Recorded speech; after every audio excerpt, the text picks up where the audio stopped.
Here we are, hitting up events, drinking our way through Chicago beer, and trying not to miss a thing. Yeah, because, the cork popped out, boom, it flies like fucking 10 feet. We're like, yeah, let's do it. All you have to do is add some fruit, stir it up, and ride that milk-shaped wave. Whenever I see him, I gotta take a photo with the most decorated brewer in Chicago, Jonathan Cutler. It'll be like the stuff you hear. You ever go to, every time you go to Floyd's, all the music sounds like this. Raw, raw, raw. Sometimes you want a small beer, but really, you want a big beer. You gotta take in all those big aromatic hops. Hey, what are you doing this weekend? Waiting in line for a bottle release? You should have never been a fad. The black IPA is delicious. It sucks, but if he can pass the ball and run, kick the tempo up, get everybody involved, I mean, that's better than what we're doing. That's true. Hey, and welcome to Chicago Beer Pass. I'm Brad Chmielewski. Brad, what's up, man? I'm Nik White. And we got some soft, hazy IPA going on here. Pillowy-soft. Yeah. Eiderdown? Eiderdown, yeah. The fuck is Eiderdown, man? This is Alarmist Brewing over in Saginaw neighborhood, Chicago. 6%, hazy. I don't know, nothing crazy, nothing super fancy here, just like soft and delightful. It's so soft and fluffy, you'll take it anywhere with you, Brad. Is that what it says? You'll put on your warm jammies and curl up with this beer. Eldorado What and HS 17701 hops. The code of the hops before they figure out what the names should be always cracks me up. Right, yeah. But yeah, it's different profile from the other stuff they make. Right, yeah. Yeah, so it's got to be these experimental hops. So And the new brewer too, they have the new brewer there. Really? She's is that the lady from, what was it, Sierra Nevada or something? New Belgium, maybe? New Belgium, Yeah. So they got like a new crew going on there, so it could be just their twist on it. Whenever I can't describe what a hop tastes like, 'cause you can get like juicy or like, fruity, piney. But if it's not fruity and it's not sweet, I always default to herbal. It tastes like some kind of herb I can't describe. I couldn't tell you which one. Yeah. But that's how this is for me. That kind of hop, not the juicy hop. Yeah, it's nice. I don't think I had this when I went there over the past week. Stopped in, and I didn't think I had this, but they have a lot of like old man English pub style beers on. It's kind of strange where some people lean into like the cool kid double barrel this. They're like, you want ESB? Yeah.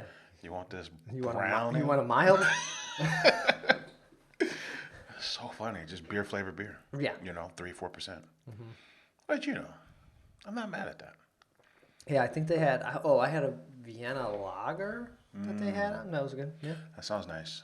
Vienna lager, a little bit sweeter because of the Vienna malts, a little bit darker. Yeah. I like a Vienna lager. Yeah. I'd rather see that than to see like 8 hoppies, 8 hazies. I think I could have picked up cans of that, but I was like, I had that. I don't need to have that. We'll do this hazy. So. Yeah. But we're coming off a week doing Old Irving, so Old Irving, Alarmist. Northwest side in the house. Yeah. We're simple guys. We pretty much, these are the local hangs. Yeah, but that was my third stop of the day. Really? After I went to Alarmist, yeah. Suburb Brad is back. I know. This past week. I'm here for it. I was going to try this burger from Biker Burger. Notorious biker dude. A biker dude? A biker dude. A biker dude. Everywhere. People always rave about his burgers. Yeah. And he pops up at mostly suburban. He must be suburban based because all his stops are suburban based. We met some people that literally follow him around. They're like, oh yeah, we go like every weekend or every other weekend. He's like the Grateful Dead of burgers. The fish of burgers. 3 options. He has like the regular double smash. He has a triple, like one called Stoner Burger. That's a triple, and then he has a special. I don't like these are good burgers, but these people are like, we follow him around. This is all right. This is our thing. This is like we like beer, and the burgers are good. So I'm like, all right, I guess I'm on board with this. I hear good things about this burger, dude. I'm tempted to go again, but the burger's good. And it's an excuse to go to the burbs too. Right, it's an excuse to go to some of these places. I think after we had the burger, we're like, not a shake. What's the shake? Not Oh, Shake Steak Shake? No, Shake Shack. Shake Shack. Shake Shack. It's like on par with the Shake Shack burger. Okay. Shake Shack is some people don't like Shake Shack because it's a little pricey and the burger's kind of small. I think Shake Shack's a solid option for a burger. Right. And his like double one was probably a little better than that. I'm gonna like give him credit because he's like the spices were really good. Yeah. It's like a similar kind of burger. Okay, got it. Haven't had Shake Shack in a while, so that sounds nice. Yeah. But I had him. I went out to the burbs. He was going to be at Sturdy Shelter. This is funny. It almost seems like something you were making up. I know, right? What? And this is in Batavia. I was like, okay. I had never heard of this brewery. That's the edge of the earth right there, bud.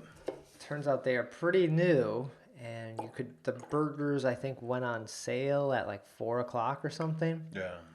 Maybe 2:00, 2 or 4, I forget. So we got out there, but I had a little bit of time. Right, like literally like maybe 3 blocks away, 4 blocks, Energy City. Oh, that would be a nice 1-2 punch. I Yeah. feel like did we have the Energy City guy on, or did he meet us and give us beer? He met us and gave us beer. Okay, we did meet him. Yeah. All right. So we stopped in there because I was like, well, we have 45 minutes to an hour to kill. Let's go in, see what they got. Yeah. They are in your typical, like almost like strip mall kind of brewery place that looks like you could go in there and buy like some random, you're going to ship something to UPS, or they just have like a cardboard sign almost like stacked up. Like not exactly, but it looks unassuming. Okay. It looks like it's going to be lame, but then you go in there and it's way nicer than it looks on the outside. So it's kind of misleading looking at it from the outside. Yeah. Okay.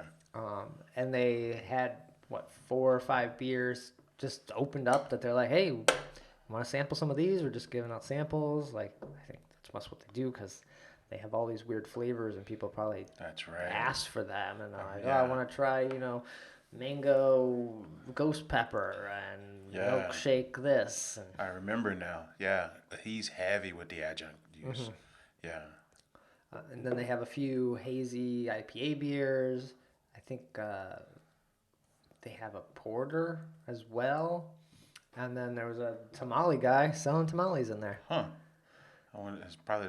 Can't be the same tamale No, guy. it's like a guy and his wife, and they like have a microwave, and you could buy them frozen or they'll heat you up individuals. So we got a couple tamales because we were hungry. Even after the burger? No, this was before the burger. Oh, pre-burger. Gotcha. Pre-burger. Okay. We're like, we're not going to make it. Huh. We came all this way. We're out of gas. No snacks? Nothing? We're out of gas. We're fucking starving. we basically just left the state. At Energy City, they got a giant shuffleboard table in there. Really? Now, it's because you can have shuffleboard on the table or you can have it on the floor. It's just table shuffleboard. Table version? Okay. And it's like that's a big one. Yeah. And this crowd that was in there was totally different than was going to be at Sturdy Shelter. Sturdy Shelter is a funny name. This felt like they were basically listening to, I don't know, 80s, 90s rock stuff. And every group in there looked like they were in their late 40s to late 50s. It sounds like my tribe. Like, just Bring it on. We're hanging out at our neighbor's garage kind of vibe or basement. That was the group that was in there. It was like, it was cool, but it was also like, this is kind of weird. Every suburbs, I think we both got suburban roots. And we love to drink, man. And sometimes there ain't much else to do but tie one on. But they had like a vibe. Like that was like, there wasn't any like young people in there or like, it was just like, nope, you gotta be at least 40 to come in here kind of look. Wow. So we had one beer there, and then we had to, the burgers were going on sale, so had to get there. Didn't want to get there when it happened. Because you'll miss out. it turns out you can miss out. I didn't know. I was just like, well, I'm hungry. I got to get there when they're hot, right man. away. Record dude is hot in these streets, Brad. So we go like the couple blocks away to Sturdy Shelter Park. They're right next door to like I think it's like Gun Barrel Coffee or something. Okay. Yeah, so Like but they a were little closed. roastery? Yeah. And then go in the place. It is packed. Sturdy Shelter. Sturdy Shelter packed. Huh. Tons of families in there. Kids. People are playing Uno. So, I don't know. I think someone was doing a puzzle on a table. It was loud. There was a huge line to get beers to the bar. It's funny to hear about how the contrast, right? Like fucking Energy City is one vibe, and then you go here, and their tribe is not dudes over 40, or if they are, it's like full-on families. Yeah. And it's like usually you would see that at a place that has food. Yeah. Not at a not like maybe Metropolitan, you might see that at. Like there's families there. Yeah. Stuff like that. So Haymarket. I see it at Haymarket during the but day. they have food. Oh, that's true. You're talking about places with no food. I guess so you're right. Yeah. Maybe similar to Metropolitan, where it's just people are just having their kid's birthday party at the brewery kind of thing. Especially if you got the space, and if the people who own the joint are kid friendly. Yeah. So we walk in. There's a line for the beer, and then someone's putting up a biker dude sign, and like 3 people were starting to get in line, and they're like, "Oh, is this the line?" Like, yeah, and I was like, "Oh, I'm gonna get in line. I'm like right here. I might as well get in line, right?" Yeah. And so one of the dudes, I think there was like the first guy, was the guy who like follows him around, and then I overheard them say, "Yeah, last weekend I was like 15 or 20 in line, and they were gone." That's some wild shit, because biker dude, when you follow him, he posts all week that he's going to be at these places. And it sounds like, he might show up. And to keep the demand high, he might show up with 20 burgers. He might show up with 20 burgers. I guess, yeah, Right. because we just got one burger, Maeve and I, and split it. They do it in like little waves where I don't know, the person taking the order takes like 5 to 10 people and then goes and gives it to the person on the grill outside. I don't know what's happening outside where the burgers are being made. And then it took like maybe 20, 30 minutes to get the burger, but by the time I got up, the sign is down, no one's in line. And that's it, it's over. And it was like 45 minutes after the time, and someone else is like, "Yeah, I guess they're sold out." Like, that's some model right there, huh? yeah. Show up, wreck shit for an hour, and then bounce. We're done. I'd be not knowing that. I'm glad I got there like right at the time, because if I would have got there at like 4:30 and they started at 5 or 4 and they're gone, I'd be like, well, that sucks. I came here to eat this burger, and now I have to leave because Now I'm trouble. Now I'm upset. So now I have to go. But Sturdy Shelter's beer is fantastic. It should not be as good as it is. Really? It is a similar feeling I got when I had Mike and Oak and Ike. Oh, Oak and Ike. yeah. So like almost like they've been here before. Because the Ike and Oak guy, he brewed at Beta Brow before that. And then 2 brothers. Lagunitas. Oh, Lagunitas. Like they post him from Lagunitas. So he had experience on big systems, you know. So But you went to go to Oak and Ike. It's like, these are really good. And what is happening here? This is what Sturdy Shelter felt like. Really? The place was beautiful inside. The beers are amazing. I had a Pilsner. And then, I don't remember the second one I got. Something in like a nice Stein I got. Yeah. Sturdy Shelter. I mean, we know that, you use word association. He's referring to as Sturdy Shelter of some sort. Mm-hmm. I just wonder, like. But they've been open for like 6-8 months. The person who follows the burger guy around was saying. Yeah. And he's like, apparently the like brew house, they're gonna like put like a glass floor over the top and build that out in the space so you can sit above it, because it was packed. There's nowhere to sit really. We were like sharing a table with somebody. Good for them, man. Because shit, it's hard connecting with people, right? Like even if your beer is good, you might have to close. We talk about it on the show all the time. So having a packed house, in a spot where people support the shit, good for them. For people like us not even hearing of them, like how'd they get all these people there? Like they are kind of like right downtown Batavia, but still. Yeah. Why is everyone here? What'd you do that I don't know, Energy City isn't doing? Fair. Yeah. These are good questions. This is my same question I had last week. Like, what is We're often left with unanswered questions more so than answered ones on this show. why is your beer so damn good too? I was like, No, I want answers. Don't go anywhere. I was like almost annoyed that the beer was so good because I was like, now I have to come here again. Man. But it's good to know that you don't have to fuck around, right? Like you'll go. Yeah. You know where you know it's far, and you know it'll be worth it when you get to that. Right. End. Yeah. So. And you got Energy City right there, and then you're not far from like Penrose and That's other right, spots, because you're right by History. Geneva. Yeah. Yeah. So. Just That's a get good in one. your kayak and go up the Fox River, and you'll be there. I still have PTSD of almost getting in a kayak and flipping over.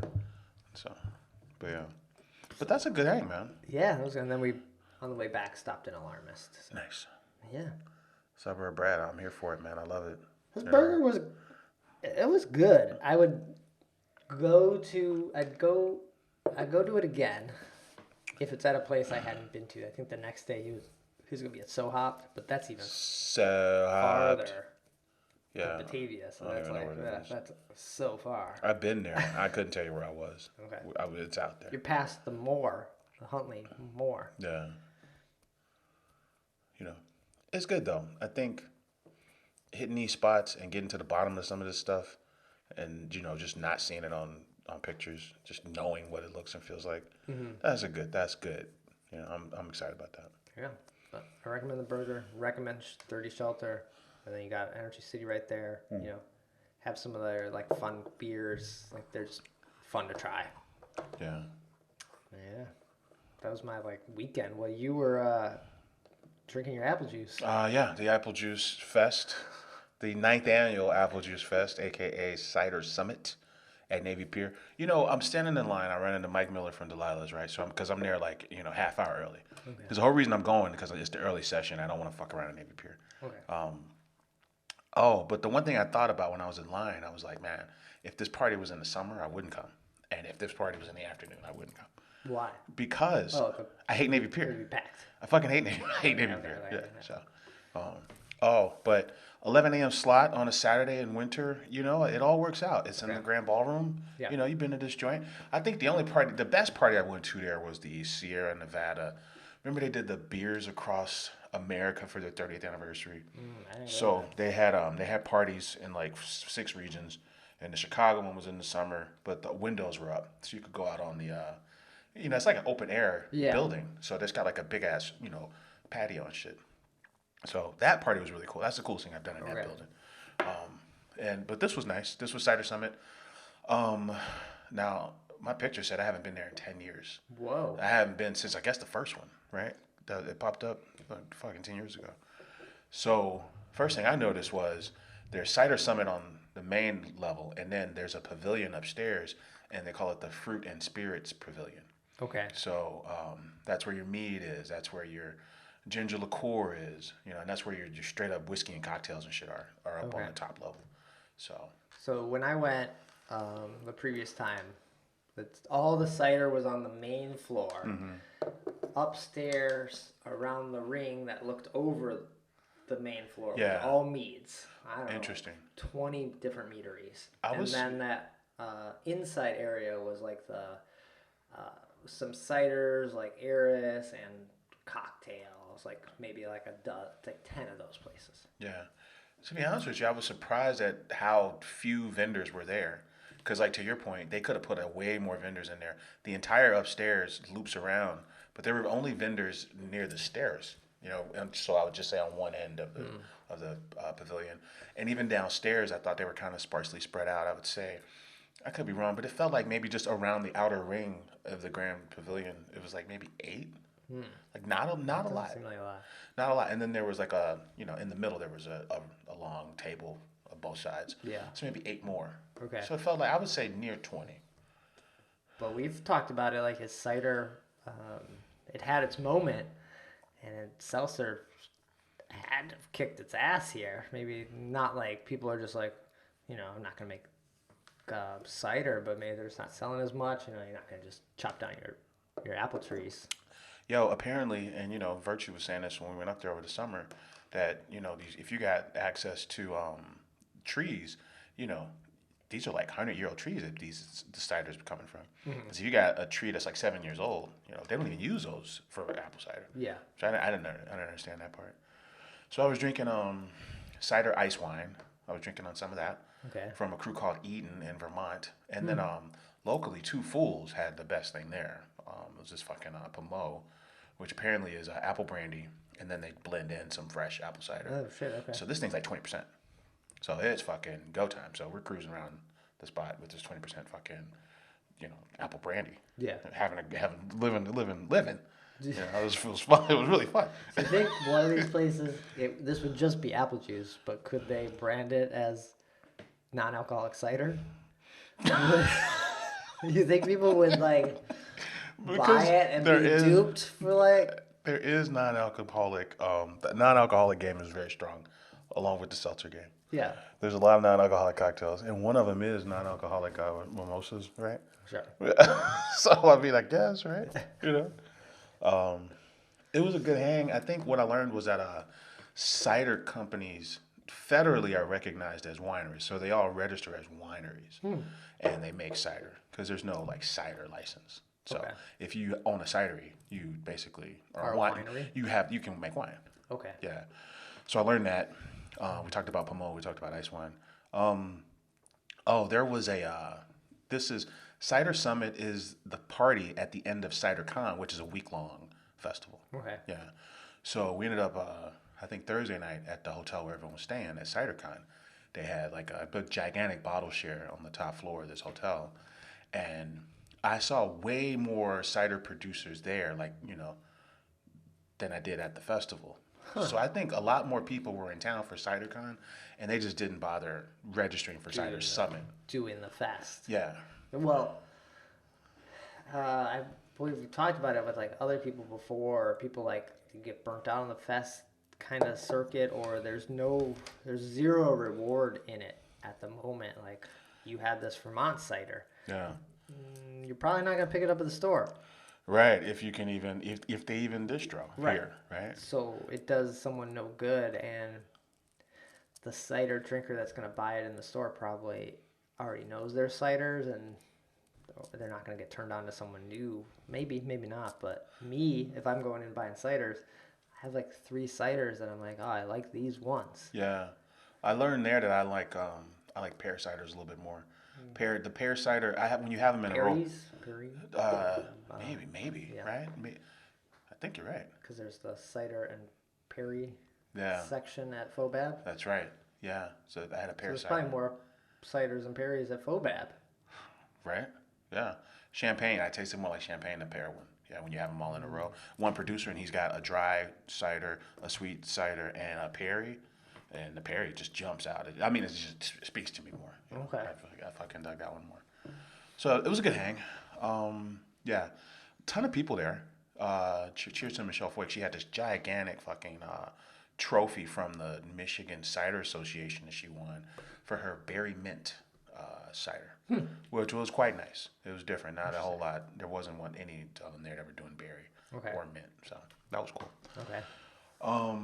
Upstairs was Northman. Northman said, they closed their spot in North Center, and now they're on Navy Pier for the summer. They said they actually get their apples in Michigan, and their packaged products all come from Michigan. Okay. All their stuff comes from Michigan. Oh, okay. Yeah, yeah. Anyone doing any Spanish cider long pours going on? I missed it, but there was a long pour competition on the stage. Damn. Yeah. And there was a couple other things. They had like a couple speakers and shit like that. But by that time, we've been getting after it since like 11 a.m. We could have entered. If I would have been there. Oh man, that's right. Because we did the ladder. No one there was doing it longer than that. That's the longest of the long pour. But it was good to get over there. So it was a fun time. Nice. Yeah, I was a little sad I missed it, but happy I made it out to the burbs too. So it wasn't. I didn't just, hang out on the couch kind of thing. Yeah. And then I like to see, like, the range, like, we double down. Brad's thing is over here. There's cider thing here. So it's good for the feed, so. Nice. So it was good, man. It was a good hang. Yeah, you did that. Any other spots? Anything else you hit up? Yeah, man. Cheers to Off Color. Went to the Mousetrap. The Mousetrap's turning 10. Can you believe Holy that? shit. That's what I said. I'm like, man, we're getting old. Mousetrap's turning 10. The Beer Temple's turning 10. I even think like Spiteful's turning 10. Like Beguile 10. Giles just turned 10. Yeah, so yeah, it's wild. Yeah. Happened to go to the Mousetrap, and they were, the day before they released their toasted double barrel Dino S'mores. Okay. Yeah, so it's extended aging. So Dino S'mores, I think, sat in a Booker's, Jim Beam Booker's barrel for 6 months, and then it sat in Blanton's barrels for like 20 months. Okay. Yeah, so like a 26 months, so 2 years. Damn. So a little over 2 years. Okay. Yeah. I think Dino S'mores, barrel aged Dino S'mores is very barrel forward. Almost like a bitter oak. So Dino S'mores, the base, I want to say, is like a marshmallow stout, right? It's like a marshmallow, it's like a s'more stout, like marshmallow chocolate graham cracker stout. Right, yeah. That's the base. You put it in barrels, and then it just gets like this, I don't know why, but just crazy bitter. Like very forward with oak. Okay. But when they use it in this toasted barrel format, then it's like, all that bitterness just counterbalances, the fucking marshmallow flavors from the toasted barrel. Does it taste more s'morey? Yeah, that's what I'm Okay. getting at. Yeah, Okay. it tastes fucking graham crackery and s'morey and boozy. It's like that boozy marshmallow toasted thing. Shit. It's Okay. it's good, man. It was really good. I was surprised. He was saying that we saw Ben, who works there. I think he runs Yeah. their social media, and he was saying, yeah, cheers to him. He's a funny guy. Oh, they do. The Mousetrap is kind of just for releases at the Mousetrap like this. Yeah. But all their core beers are still done over in Hermosa, Okay. next door to Pipeworks. Yeah, so that was cool. What else did he say?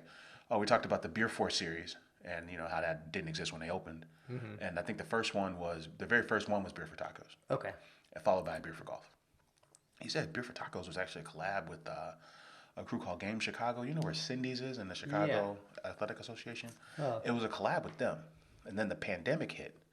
And Cindy's is like, yeah, we were buying a ton of this stuff from you. We can't. The pandemic's here. So they had all this beer. They're like, well, what do we do? And they're like, well, let's put it in a can, but we're not going to call it a collab with Cindy's. Yeah. We're just going to call it Beer for Tacos because that's, so.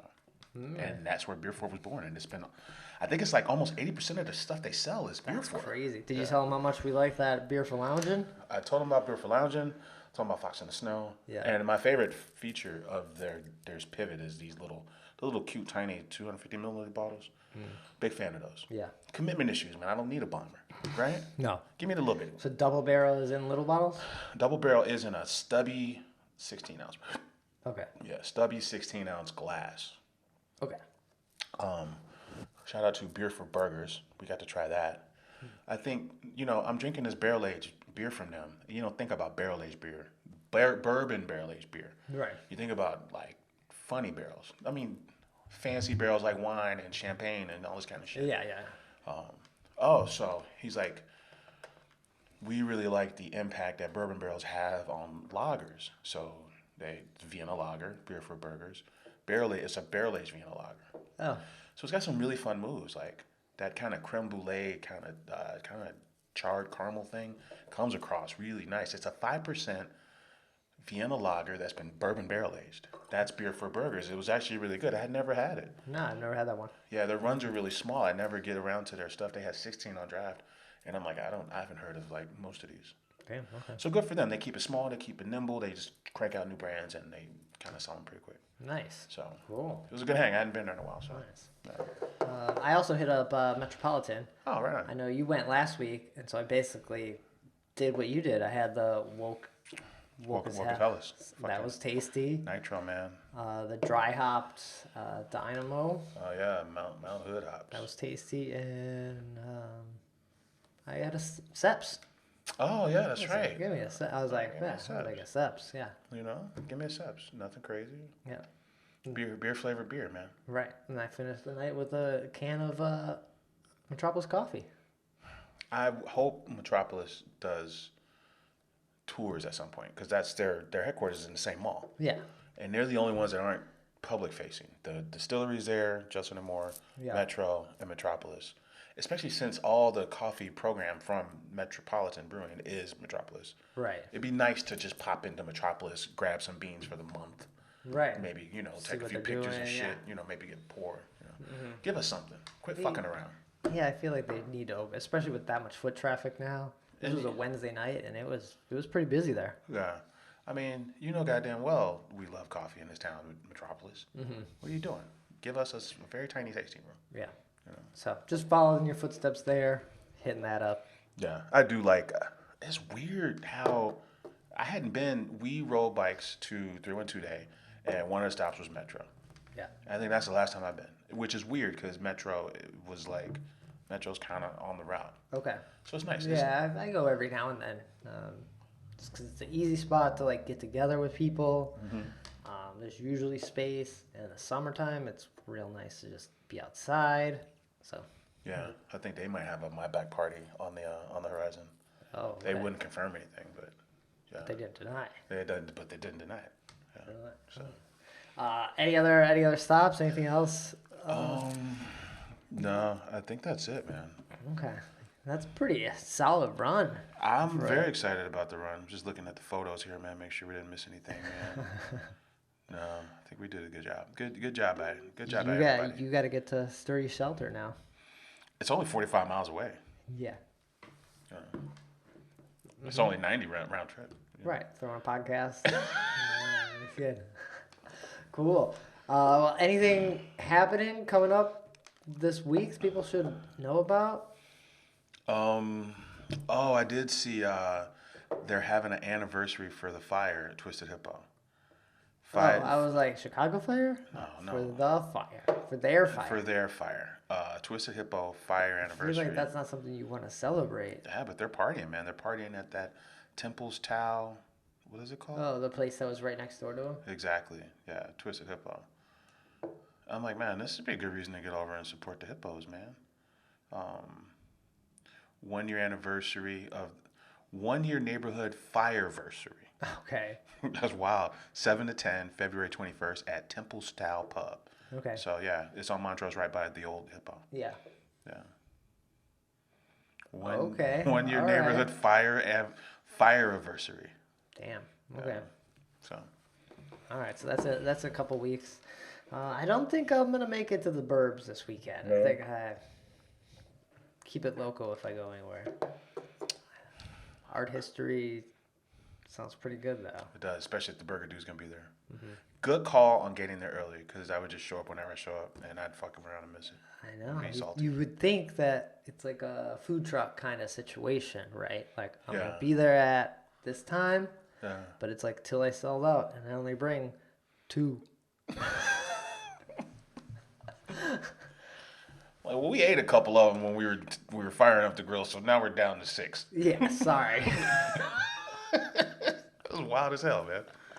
I would hate to be in line though for the burger, and then they're like, it's like any sort of release, be like, no, we're sold out. You gotta be like, but when it's a food thing, you're like hungry, so you're kind of pissed. Right. It's like if you're in line for like a shoe drop or getting tickets. It's like, or fine, something. I missed it, fine. All right, you're not gonna take my like $500 here. All right, whatever. Fuck you, you're lost. Right. This is like, I'm hungry, man. What do I get now? Damn. You've been saying for a week you're gonna fucking be here. Yeah. It's so funny. So you gotta follow him on Instagram. Kind of know where he's gonna be at. Usually somewhere in the burbs. Yeah. The Riverlands, Sohop, Sturdy Shelter, Art History, Penrose. I think he's gone to. So like that kind of area. Okay. Yeah. Check it out. Follow him on IG. And I think that's gonna do it for this episode. Man, just talk about our stops. I don't know if there's any news. Anything that exciting? What do you call it? Illinois Craft Brewers Guild sent out an email today. I don't know if you saw that. Oh. It was about they're introducing legislation to help legalize craft beer delivery. Right. And this was something that one was amazing during the pandemic, and then it got taken or it got it's like a temporary. It got rolled back, and I said I felt like they should keep this going. Yeah. Because not only did it add a lot more options for breweries, especially someone like Salamoth before they opened up Still Life. Like I ordered from them a couple times.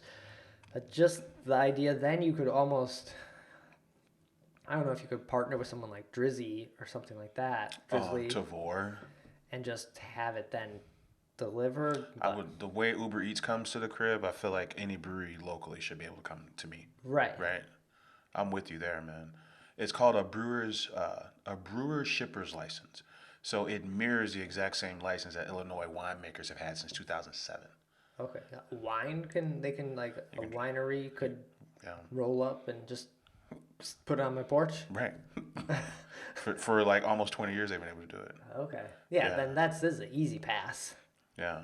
So they presented it to the Illinois Senate, and they talk about, it's a forward-thinking move, and direct to consumer needs to be a law because there's 297 craft breweries. Okay. In the state. 297 in the state. You believe that? That's crazy. God damn. See, you could almost go to one every day and for the year. Yeah. So the only people that would be against that would be the beer stores or the supermarkets. Be like, if people can just have it delivered, they're not going to come here and get it, right? Interesting.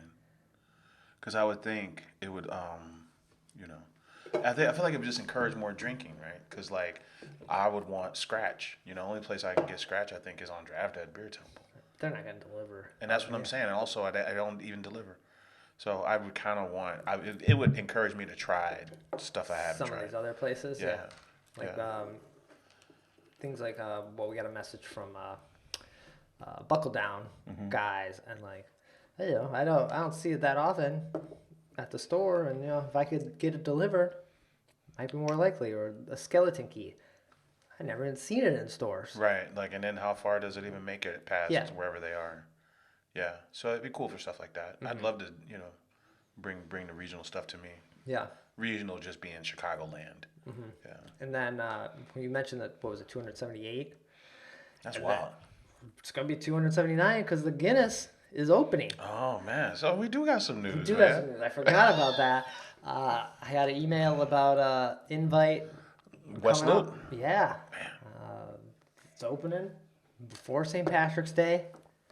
Is going to be good to go. I thought they were going to shit the bed again because they announced the groundbreaking maybe like 2 St. Patty's Days ago.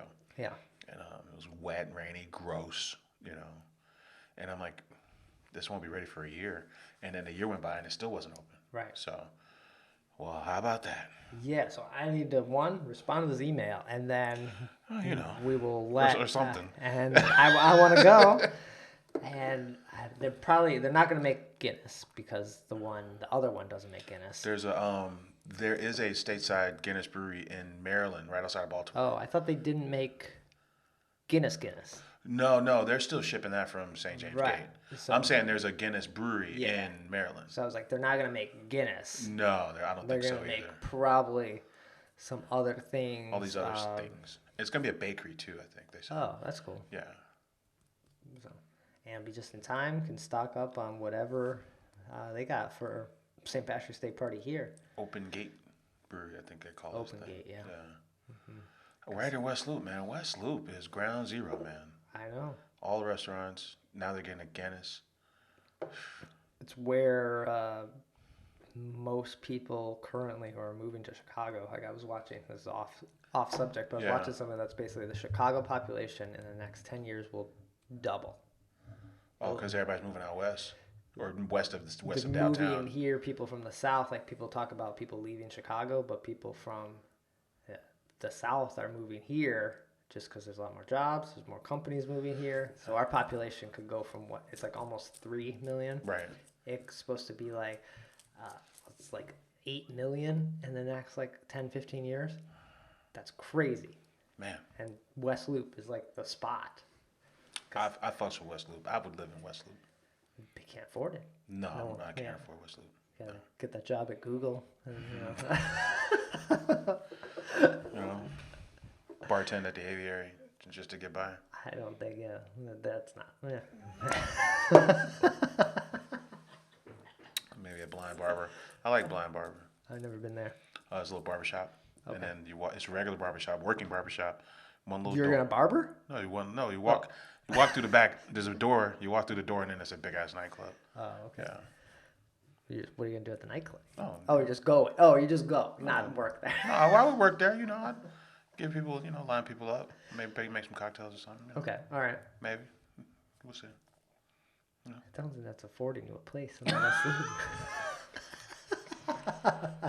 I'll just stay where I'm at then. Fine. But Guinness, I'm excited. All these Irish Reds are hitting the shelves. It's almost that time. We're approaching mid-February very quickly. Yeah. So it'll be. Month out from St. Patrick's Day. Yeah. Yeah. God help us all. Yeah. All right. That's going to do it for this episode. Nick, where can people find you? Get in touch when we're not here drinking pillowy-soft hazies. Hey, man. I'm on Twitter at Nicosio. And I'm on Twitter at BRAD, Chicago Beer Pass, Instagram. Check that out. We've got some lives up there. Maybe we'll do another live tonight. And we'll be back with another episode soon. Take care. Cheers.